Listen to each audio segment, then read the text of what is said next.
Stanley Milgram was a high school classmate in the Bronx in James Monroe High School, and he asked two very dangerous questions. Would you electrocute a stranger if Hitler asked you to? One, could the Holocaust happen again in America? He was a little Jewish kid, and he was seriously concerned about that, even in high school. And so he began to do this research in 1963 at Yale.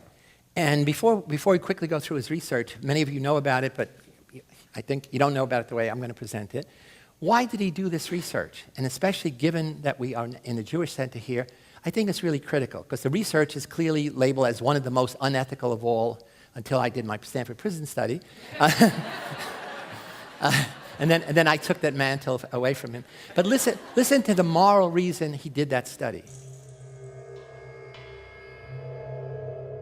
When I learn of incidents such as the massacre of millions of men, women, and children perpetrated by the Nazis in World War II, how is it possible, I ask myself, that ordinary people, who are courteous and decent in everyday life, can act callously, inhumanely, without any limitations of conscience? Now, there are some studies in my discipline, social psychology, that seem to provide a clue to this question. The problem I wanted to study was a little different. It went a little bit further. It was the issue of authority. Under what conditions would a person obey authority who commanded actions that went against conscience? So he studied 1,000 ordinary citizens, 500 in New Haven, 500 Bridgeport, Connecticut, mostly men, but he did study women, and women behaved no different than men. It's the most representative study in psychology. It's 1,000 ordinary people, ages 20 to 50, no students involved, just ordinary people. In fact, the ad he puts in the paper says, we want laborers, barbers, clerks, telephone workers. Made it clear, we want ordinary people.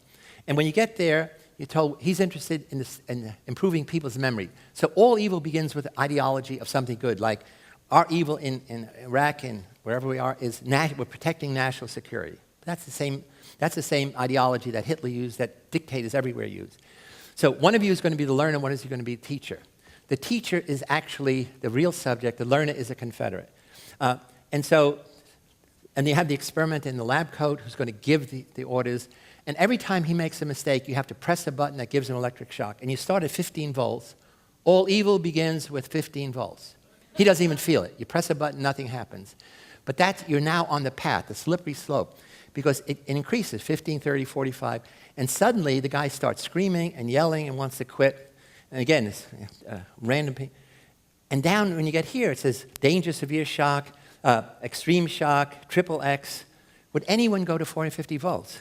Well, Milgram asked 40 psychiatrists to make their estimate. They said only 1%, because that's sadistic behavior and only sadists would do that. That's the dispositional orientation in practice. Was it 1%? No. It was 65%. 2 of 3 of 1,000 people went all the way to the end. The guy is screaming, yelling, I have a heart condition, I quit, I don't want to go on. And you dissent. That makes you feel good, but you don't quit, you don't disobey. In fact, no one drops out to 285 volts. And so this was one study. But I said Milgram ran 1,000 subjects. There's actually 16 different experiments, and each one he varies one aspect of the social situation. In study 16, 91% go all the way. Study 16, you first see somebody like you go all the way. 9 out of 10 of you go all the way. In study 5, you see people like you rebel. 90% of the time, you rebel. So that says we are powerful social models. We model goodness, as we're promoting here, and it's infectious. You model evil, and it's also similarly infectious. It provides a model for good or bad behavior.